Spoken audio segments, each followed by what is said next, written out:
Le module LibreOffice Calc permet de réaliser du tri de données. Le tri est une opération dont l'objectif est de classer les données dans un certain ordre. Les fonctions de tri du tableur de LibreOffice sont accessibles par l'intermédiaire de la barre de menu, menu Données, sous-menu Trier, tri décroissant ou tri croissant. Les mêmes fonctions sont également accessibles par les barres d'outils. Prenons un tableau de notes. Pour effectuer un tri à partir d'une seule colonne, utilisons les fonctions tri croissant ou tri décroissant. Nous souhaitons trier les personnes de manière croissante d'après leur moyenne.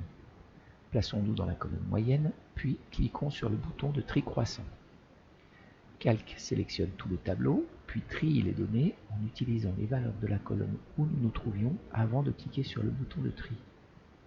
Notez que seule la position des lignes a changé. Le tri déplace chaque ligne complète mais ne change rien aux données d'une ligne. Nous souhaitons trier les personnes de manière décroissante d'après leur troisième note.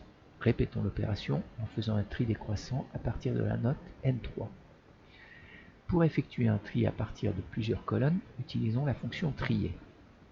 Nous souhaitons faire un tri qui se base d'abord sur les notes maximales croissantes, puis sur les moyennes croissantes. L'onglet Critères de tri permet de sélectionner les critères de tri retenus et leur caractère croissant ou décroissant. L'onglet Options permet d'activer des options et en particulier la présence ou non d'étiquettes de colonnes. En effet, les étiquettes de colonnes ne doivent pas être incluses dans le tri. Cette case doit donc être cochée s'il y a des étiquettes de colonnes. De manière générale, le logiciel détecte tout seul la présence ou non d'étiquettes de colonnes et active donc l'option quand cela est nécessaire.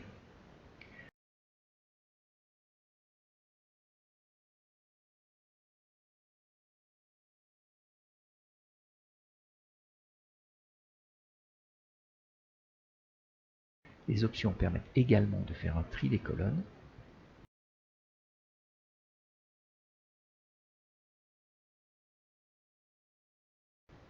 ou de recopier le résultat du tri à un emplacement déterminé.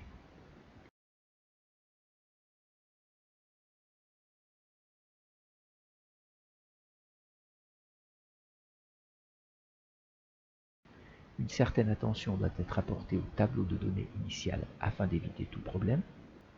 En particulier, le tableau doit être d'un seul tenant, sans ligne vide ni colonne vide. En effet, la sélection automatique ne prend en compte que les lignes et les colonnes contiguës. En présence d'une ligne vide, le logiciel ne prendra en compte qu'une partie du tableau. Idem si une colonne est vide. Cela peut conduire à un mélange des données du tableau, ou une ligne se mélangeant avec les autres lignes, ou une colonne se mélangeant avec les autres colonnes. Le tableau devient donc faux.